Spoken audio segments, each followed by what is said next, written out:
Veuillez vous abonner afin de ne pas rater les informations suivantes. Commentez et likez s'il vous plaît pour vous exprimer. Puis partagez à vos collègues afin de leur mettre au courant. Nous vous remercions. De 1960 à 2016, le Bénin a connu des sorts divers.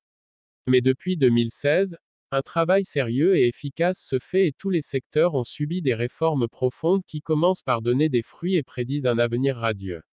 Le dossier réalisé a passé au scanner les progrès réalisés et permet de dire qu'après 61 ans, le Bénin semble être sur le chemin de son développement.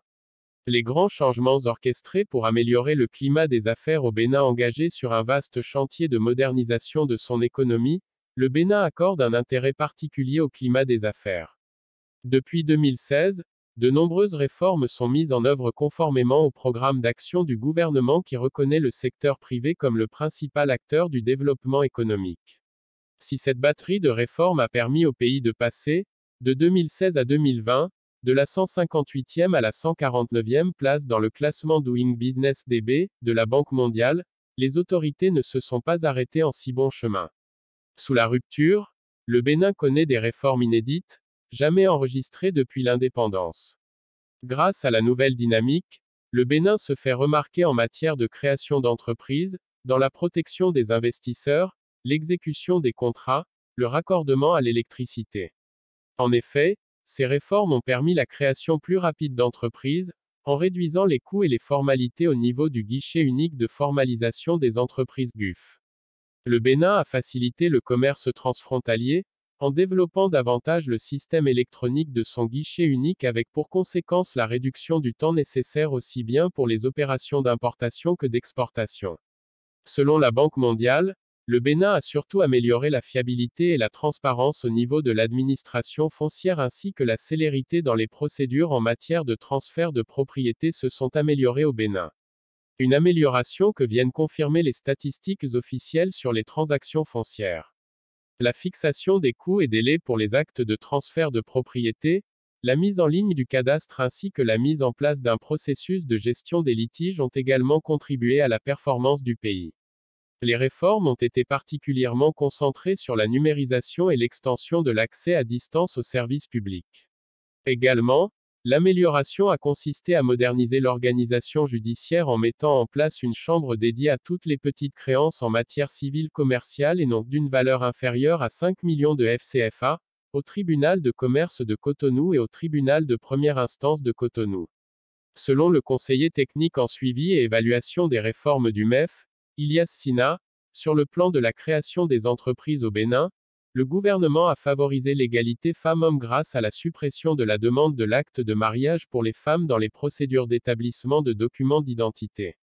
L'Agence de promotion des investissements et des exportations, à pied bras armé du dispositif de promotion des investissements est résolument engagée à faire du Bénin une terre préférentielle des investisseurs en matière d'investissement. Sous l'effet positif des nombreuses réformes du gouvernement, l'Agence nationale des petites et moyennes entreprises, ANPME, sous la direction de Alexandre Wedjoklounon, offre une multitude de services aux entreprises pour renforcer leur compétitivité. Créée par le décret numéro 2008-514 du 8 septembre 2008, cette structure s'investit dans le renforcement de la compétitivité des PME en leur offrant des conditions favorables pour des produits et services de qualité. Invité sur le Club de l'économiste, le directeur général de l'ANM, Alexandre Wedjoklounon explique que l'agence renforce les capacités techniques, managériales des petites et moyennes entreprises tout en leur apportant des services pertinents susceptibles de faciliter leur accès au marché, aux technologies. L'ANM est à l'avant-garde des besoins des PME et apporte des solutions adéquates, précise Alexandre Wedjoklounon. Chargé de l'élaboration et de la mise en œuvre de la politique nationale d'appui aux petites et moyennes entreprises, l'agence s'inscrit dans la dynamique sous-régionale de création d'un environnement favorable au développement des affaires dans l'espace UEMOA. Entre autres actions phares menées ces dernières années, il faut noter la constitution d'un répertoire des petites et moyennes entreprises sur toute l'étendue du territoire national, le diagnostic au sein des PME, l'élaboration des plans de transformation pour les entreprises, des campagnes de promotion de produits Made in Bénin, des appuis matériels ainsi que l'accès à l'information. Les PME étant touchées par la pandémie du Covid-19 avec des engagements non honorés et des difficultés financières, l'ANM entend poursuivre ses actions afin de renforcer leur résilience. À l'avant-garde des besoins de l'entreprise, l'ANM se positionne aujourd'hui comme un instrument au service du développement des PME au Bénin. Malgré la crise sanitaire, le gouvernement poursuit la mise en œuvre des réformes pour favoriser la création d'entreprises et l'investissement privé. Des efforts pour une agriculture axée sur un meilleur rendement. Plusieurs séquences marquent ce secteur au Bénin. Il s'agit de la période coloniale, de la période de 1960 à 1972 caractérisée par le prolongement de la politique agricole coloniale et une tentative de politique agricole nationale. De 1972 à 1990, la politique agricole est influencée par le marxisme-léninisme, puis la période de 1990 à 2006 se caractérise par une politique agricole axée sur le libéralisme économique. À partir de 2006, la politique agricole du Bénin est orientée vers la révolution verte. Même si la culture du palmier à huile ne s'est pas développée, les nombreuses réformes intervenues déjà à partir des années 90 ont permis de relancer et de booster la production cotonnière sur la période 2006 à nos jours. Avec l'arrivée du régime de la rupture, le Bénin a réalisé des performances plus significatives dans le domaine agricole. Ainsi, sur les campagnes cotonnières 2018 à 2019 et 2019 à 2020, le Bénin a été le premier producteur du coton en Afrique. Le Bénin, sous le premier quinquennat du président Patrice Talon, a mis en place, avec le soutien de certains partenaires techniques et financiers PTF, un plan stratégique de développement du secteur agricole qui couvre la période 2017 à 2025. D'importants investissements ont été déjà réalisés dans les filières telles que l'ananas, le soja, l'anacarde, le karité. Le coton occupant près de 70% de la valeur des exportations agricoles du Bénin en 2019. Il est à noter que pour promouvoir le secteur agricole, le gouvernement a décaissé 100 milliards de FCFA au profit du Fonds national de développement agricole, FNDA, afin de financer les agriculteurs. Une partie de ces fonds est destinée à renforcer les capacités financières des banques ou SFD, partenaires du FNDA qui s'engagent pour financer convenablement le secteur agricole. Avec ces fonds, le FNDA pourra aussi garantir à hauteur de 50% les besoins de financement exprimés par les exploitants agricoles auprès de ces banques ou SFD. Les fonds permettront de soutenir le taux d'intérêt des exploitants agricoles qui ont des projets d'investissement ou des projets d'équipement. Cependant, il est à souligner que la productivité agricole des petits exploitants reste faible et la structure industrielle repose sur les industries agroalimentaires, manufacturières, les bâtiments et travaux publics. Des zones économiques créées, des produits labellisés pour promouvoir le Made in Bénin, dans sa vision d'un Bénin à forte croissance économique et conscient de la nécessité d'accompagner les entreprises nationales à pouvoir s'exporter sur le marché international, l'actuel régime est parvenu à accroître la qualité et la compétitivité de certaines filières productives porteuses de l'économie béninoise. En effet, avec le soutien de l'Union européenne, UE, et de l'Agence française de développement, AFD, le Bénin dispose désormais du certificat d'enregistrement et du logo de l'indication géographique protégée, IGP, ananas pain de sucre du plateau d'Alada. Ce qui permet au Bénin d'être présent sur le marché international d'ananas. Au cours des 5 dernières années, les multiples efforts ont, par ailleurs, permis la délivrance par l'ABSA de certificats de mise en marché des produits au profit de 33 entreprises. L'obtention de la certification HACCP pour 6,06 entreprises, la relecture de la politique nationale de promotion des investissements privés du Bénin, la relecture, la mise en cohérence et l'harmonisation des textes pour l'amélioration du dialogue public-privé dans le sens de la promotion des filières ananas, karité et aviculture, et bien d'autres. Ayant longtemps émergé dans l'importation de produits congelés, le Bénin a un secteur avicole moderne en mesure de satisfaire la totalité des besoins des populations en viande et œufs de table d'ici 2022. Autant dire que ces dernières années, le Bénin s'est engagé dans une nouvelle dynamique, celle du développement agricole. En témoigne aussi la création de la zone économique de Glodjigbe dont l'objectif est de faire du Bénin un pays industriel et d'assurer la transformation des produits agricoles notamment le cajou, le coton, le karité, l'ananas, le soja, et autres. Un projet qui, selon le gouvernement, permettra au Bénin d'augmenter ses exportations de 5 à 10 milliards de dollars US et aussi d'augmenter son PIB de 4 à 7 milliards de dollars d'ici 2030. Le Bénin attire de plus en plus les investisseurs dans le domaine économique et financier depuis 2016. Le Bénin s'illustre et est cité en exemple dans le milieu financier de par le succès des emprunts obligataires et des investissements massifs avec des performances. Au nombre des progrès, on peut citer le succès des eurobonds sur le marché financier international. Les investisseurs ont salué la performance du gouvernement depuis 2016 et l'attractivité de sa signature de crédit en souscrivant fortement à l'émission internationale. Le livre d'ordre de l'opération a dépassé 1 milliard d'euros en moins de 2 heures et atteint un pic d'environ 1,25 milliard d'euros dans la journée, c'est-à-dire une souscription de 250%. Pour preuve, l'État béninois vient de réaliser en juillet 2021 une nouvelle opération sur le marché international de la dette. D'après un communiqué du gouvernement, 500 millions d'euros ont été levés par les autorités grâce à un nouvel eurobond. Avec un niveau de sursouscription atteignant près de 3 fois le montant recherché, l'opération a été réalisée à un taux d'intérêt de 4,95%, avec un délai de remboursement fixé en 2035.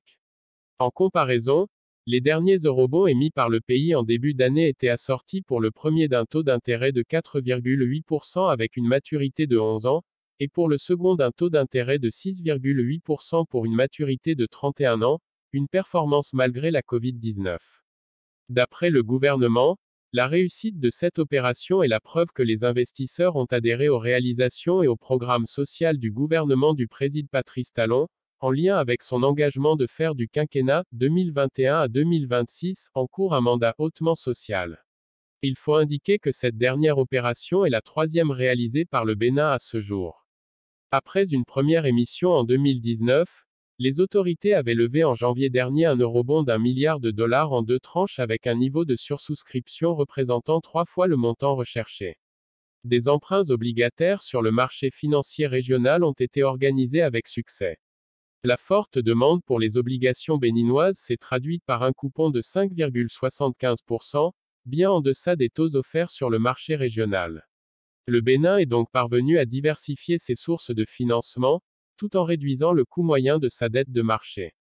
Les notations financières du Bénin depuis 2016. Une notation de titre ne constitue pas une recommandation d'acquérir, de vendre ou de conserver des titres et est susceptible d'être modifiée à tout moment.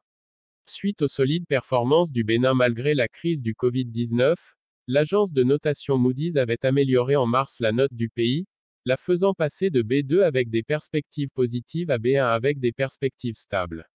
Une notation qui traduit l'intérêt des investisseurs pour ce pays ouest-africain. Il y a une amélioration de la note de la qualité des politiques publiques de la Banque mondiale qui a indiqué en 2019 des progressions par rapport aux 10 dernières années, ainsi que le classement du Bénin comme premier des 76 pays IDA en matière de transparence des données de la dette publique, sans oublier la confirmation ou l'amélioration des notations attribuées au Bénin par diverses agences de notation internationales et régionales. Il faut dire que grâce aux divers outils d'évaluation, le Bénin a mis en place un dialogue permanent avec les investisseurs étrangers à travers le dialogue périodique et le partage d'informations afin de les tenir au courant de toute évolution positive qui intervient dans le paysage économique et social du pays. Une croissance économique durable et inclusive. La politique d'investissement et de financement de la croissance du Bénin est déclinée à travers le programme d'action du gouvernement, dont la mise en œuvre efficace se fait par la combinaison optimale de diverses sources et d'une stratégie de financement dans le respect des critères de viabilité et soutenabilité de la dette publique. Avant la propagation du coronavirus qui va avoir un impact négatif sur l'activité économique et les recettes de l'État, le Bénin a enregistré de solides performances économiques entre 2016 et 2019 avec une croissance moyenne du PIB réel de 5,5%. Mais depuis août 2019, la décision du Nigeria, son principal partenaire économique, de fermer unilatéralement ses frontières terrestres avec ses voisins a porté un coup dur à l'activité économique du Bénin. De fait, malgré une relative résilience, l'activité économique s'est décélérée à 6,4% en 2019, contre 6,7% en 2018, soit un taux de croissance du PIB par habitant de 3,5%. Transport et infrastructures, des années d'errance, 2016, le déclic. Le secteur des infrastructures et des transports a bénéficié de nombreux investissements au Bénin depuis les indépendances. Depuis l'ère du changement et de la refondation, des initiatives ont été prises pour surpasser les efforts habituels. À l'arrivée, le Bénin a enregistré ses premiers passages supérieurs à Steinmetz, Ouiyo, Kadjehaoun puis Godomé, la relance timide du transport ferroviaire avec 2 trains et une extension considérable du réseau routier dans tout le pays. Cette dynamique sera renforcée à l'accession de Patrice Talon au pouvoir. L'accent n'est pas simplement mis sur la construction d'infrastructures mais surtout sur la qualité et la durabilité. Une nouvelle dynamique a ainsi vu le jour. Dans le programme d'action du premier quinquennat, le projet asphaltage a pris corps avec à ce jour, plusieurs voies déjà recouvertes soit en bitume soit en pavé dans plusieurs villes et communes béninoises. De la capitale Porto Novo à la vitrine Cotonou en passant par Abomey, Boïcon, Parakou, Natitingou et autres communes, c'est de longs kilomètres de voies pavées ou asphaltées. D'emblée, ce projet a métamorphosé l'attrait des villes béninoises ces dernières années. Au fait, il ne se limite pas au tracé de route mais à des travaux d'urbanisation dont notamment, des réalisations de collecteurs, l'éclairage public. L'impact est d'ailleurs unanimement apprécié de tous. Pour cause, le projet aura limité les inondations, facilité le trafic en agglomération. Ces travaux ont boosté l'animation de la vie économique et ont permis à ce jour d'améliorer le quotidien de plusieurs Béninois sachant qu'ils sont accompagnés d'ouvrages d'éclairage public aux panneaux solaires. Toujours au titre des travaux publics, le gouvernement a réalisé ces dernières années, plusieurs kilomètres de routes du nord au sud. On peut citer entre autres, Zanianado Baname Pawignan, achevé Boïcon Djidja, en cours avec leurs bretelles, Calavi Capota Togba, Évier pour ne citer que celle-là. Des tracés aux normes et dimensionnements assez confortables rarement connus depuis les indépendances, avec des projets d'espaces verts de part et d'autre et des artères ou couloirs pour piétons. De 2020 à ce jour, le Bénin travaille à l'amélioration de la politique d'entretien des infrastructures routières. C'est ce qui a conduit à l'érection d'un poste de péage et pesage à Ouegbo et qui a été mis en service depuis septembre 2020. L'élargissement de certains tronçons majoritairement empruntés a été également initié. C'est le cas de l'avenue de la Marina en cours de réfection et qui devra abriter désormais les manifestations officielles de la fête de l'indépendance et permettre ainsi d'en finir avec les désagréments causés à de nombreux passagers à la hauteur de la place de l'Étoile Rouge, régulièrement bloquée chaque année à l'occasion et des jours à l'avance. En phase avec les ambitions du gouvernement de promouvoir le tourisme, le projet Route des Pêches est très important. Le 4 mars 2021 aura été une date mémorable car, Hervé Hehomey, ministre des Infrastructures et des Transports a officiellement lancé à Djegbadji à Ouida, les travaux d'aménagement et de bitumage de la route des Pêches phase 2 et de ses bretelles que sont la route de l'Esclave et la corniche est de Cotonou. Dans le domaine du transport aérien, de nombreuses études sont en cours notamment en vue du démarrage prochain de l'aéroport de Glo-Djigbe. Le dédommagement des sinistrés a commencé. Cela a permis de démarrer les travaux sur une portion de la superficie le temps que les autres sinistrés libèrent tout l'espace. En attendant ce second aéroport attendu pour être aux normes internationales, celui de Cotonou, l'aéroport Bernardin Cardinal Gantin a bénéficié de travaux d'aménagement divers. En l'occurrence, le réaménagement et l'extension du hall d'arrivée de l'aéroport, des travaux qui se sont avérés de véritables bains de jouvence. Pays côtier, le pays profite également des activités du secteur portuaire et dessert nombre de pays de l'Hinterland.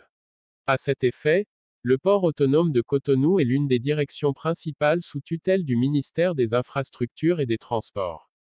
Pour faciliter ces activités, de nombreuses réformes y ont été également entreprises avec d'importants résultats ou retombées. La réalisation de portiques, l'acquisition de remorqueurs, la réalisation du terminal 5 et autres ont été les grandes initiatives prises dans le secteur portuaire ces derniers mois. Financé par Bénin Terminal à hauteur de 2,1 milliards de francs CFA, 3,2 millions d'euros, ces 2 portiques de parc, construits par Concranes spécialisé dans les équipements de levage. Ils permettront de renforcer les capacités de manutention du terminal à conteneurs de Bénin Terminal et portent désormais à 12, le nombre de portiques de parc. Ces nouveaux équipements vont davantage fluidifier les opérations de manutention et améliorer la qualité des prestations pour les clients armateurs et réceptionnaires. La construction des quais nord est également en bonne voie. En termes de plan directeur du port, une zone nautique est également en cours de réalisation. Il faut ajouter le renforcement de la sécurité dans les eaux béninoises avec des patrouilleurs et l'exigence de demande d'escorte de tout bateau et navire qui mouille dans les eaux béninoises. Cela renforce la confiance des usagers et repousse les pirates, véritable menace à l'essor du transport et à l'économie maritime. Dans chaque sous-secteur du transport, le Bénin prend nombre d'initiatives et ne cesse d'améliorer son actif. Avec les projets en cours pour le quinquennat entamé, les perspectives s'annoncent bonnes si la dynamique instaurée ces 5 dernières années venait à être maintenue. Et tout semble y concourir visiblement. Eau et énergie, renforcement, modernisation et innovation de 1960 à 2016, les coupures intempestives étaient normales. Depuis 2016, de nombreuses réalisations en matière d'énergie ont permis au Bénin de faire des progrès. Il ne faut pas oublier les projets en cours. Conclusion, depuis 2016, le Bénin s'est engagé dans une course pour l'accès de tous à l'énergie de qualité et à moindre coût. En 6 décennies d'indépendance, les 5 dernières années se sont avérées celles d'intenses initiatives.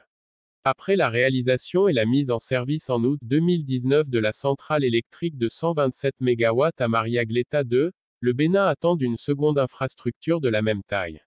Les centrales solaires existantes ont modernisé et depuis lors, les travaux de maintenance se déroulent normalement.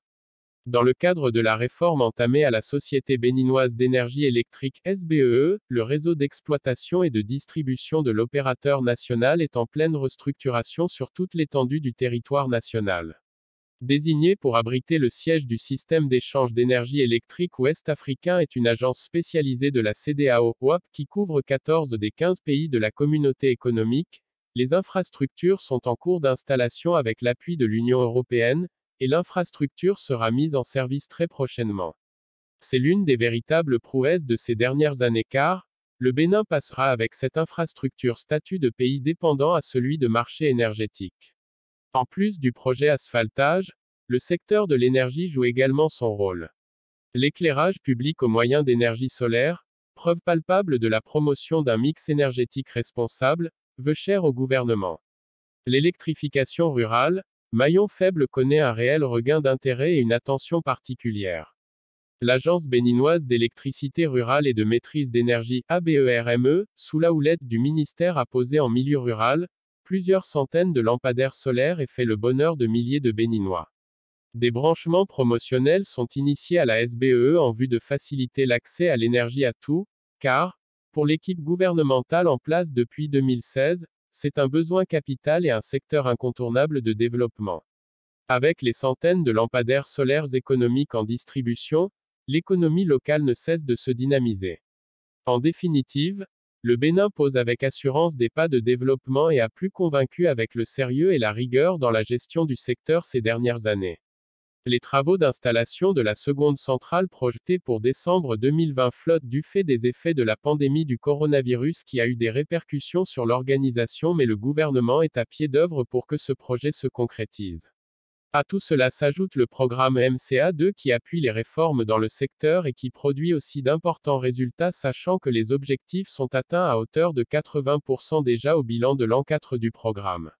Le secteur est donc en pleine restructuration, une première depuis les indépendances, ce qui permet de changer, moderniser et dynamiser le réseau de distribution dont la sénilité remonte par endroits à l'époque coloniale. Il en est de même dans le secteur de l'eau avec l'extension et la densification du réseau. Partout dans le pays, notamment les zones non connectées, des travaux sont initiés en vue d'atteindre l'objectif au pourtour en cette année 2021, soit 0,9 ans avant l'échéance prévue par les ODE, une ambition chère au gouvernement.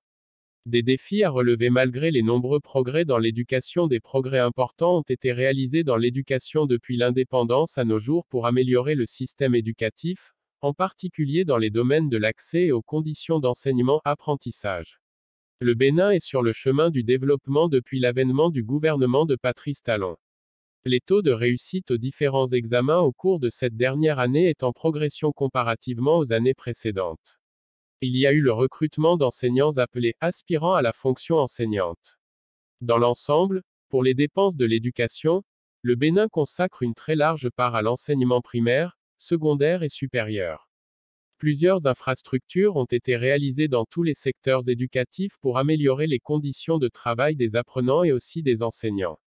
Il existe des écoles de formation professionnelle dans les départements de l'Atlantique et littoral, ville de Cotonou, Ouémé Plateau, ville de Porto Novo, le Zou et des Collines, ville de Boïcon, Borgou, ville de Parakou, Mono, Koufo, de l'Atakora, de la Donga et de l'Alibori. L'éducation est obligatoire et gratuite depuis 2006 pour tous les enfants de 6 à 11 ans. Après 2 à 3 ans passés au niveau de la maternelle, il faut 6 ans pour achever et obtenir le certificat d'études primaires CEP. Il faut 7 ans pour terminer le secondaire. À la fin des 4 premières années de l'école secondaire, les élèves doivent passer le brevet d'études du premier cycle BEPC.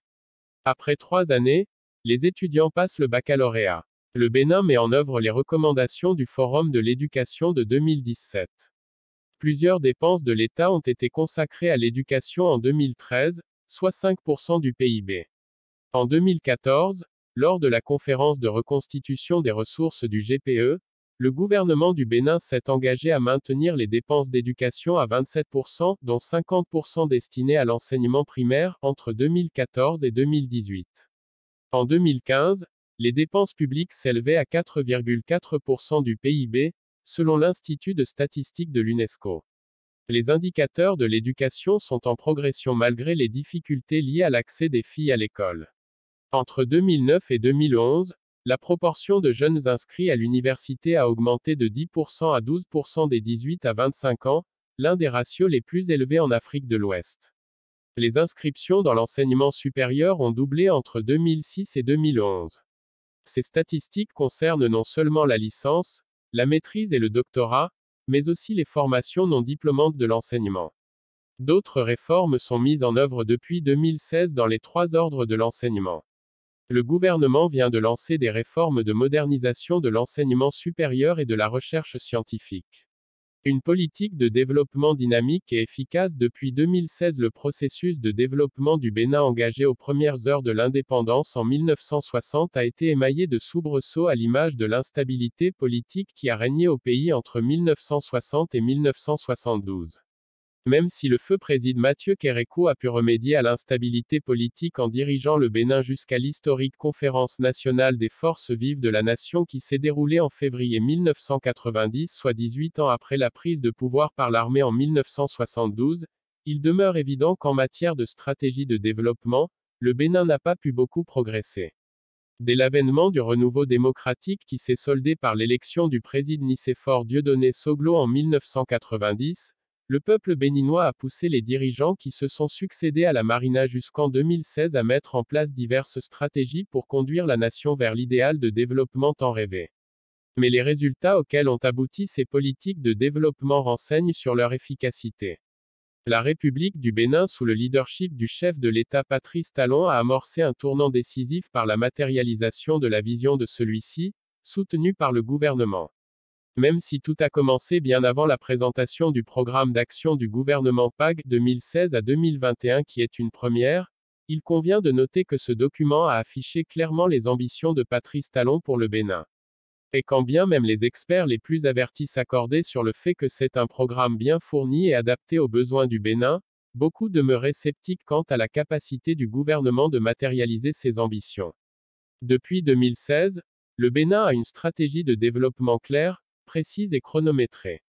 Des infrastructures routières aux réformes économiques en passant par les réformes sociales, administratives et institutionnelles, le Bénin a depuis quelques années, un bréviaire, comme un livre qui lui indique le chemin à suivre pour aboutir au développement. Mieux, la réalisation des projets contenus dans le PAG fait progresser le Bénin. Ce qu'attendait le peuple depuis 1960. Des réformes pour relancer le sport roi et une double première le football au Bénin, après les années fastes où les dragons de l'Ouémé et les requins de l'Atlantique tenaient en haleine le public sportif a connu des revers depuis les années 90. Après la mise en place d'un championnat national qui a donné de l'espoir aux sportifs et autres acteurs en 2009, le Bénin est très vite retombé dans ses travers quelques années plus tard. Il aura fallu l'avènement du gouvernement de Patrice Talon en 2016 pour que des solutions soient trouvées pour mettre fin à l'instabilité au niveau de la Fédération béninoise de football.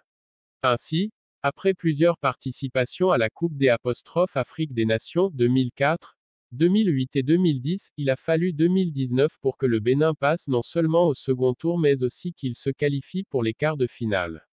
Il est important de noter qu'à cette dernière édition les habituels problèmes de primes et autres facteurs liés à l'organisation autour des écureuils du Bénin n'ont pas soulevé puisque les petits plats avaient été mis dans les grands par le ministre Osvaldo Meki, sous le leadership de Patrice Talon.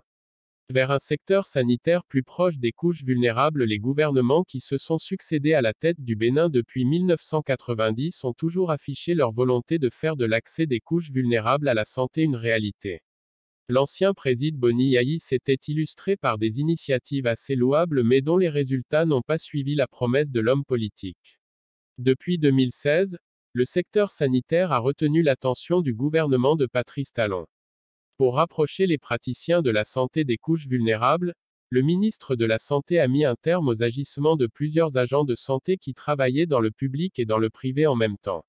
Ainsi, travaille-t-il désormais soit dans le public, soit dans le privé. Ce qui a mis fin aux attentes interminables des patients des hôpitaux publics qui devaient attendre auparavant que les médecins finissent leurs prestations dans le privé avant de venir dans le public. Plusieurs autres initiatives d'envergure sont en cours de matérialisation actuellement. Par exemple, le volet assurance maladie du projet ARCHE.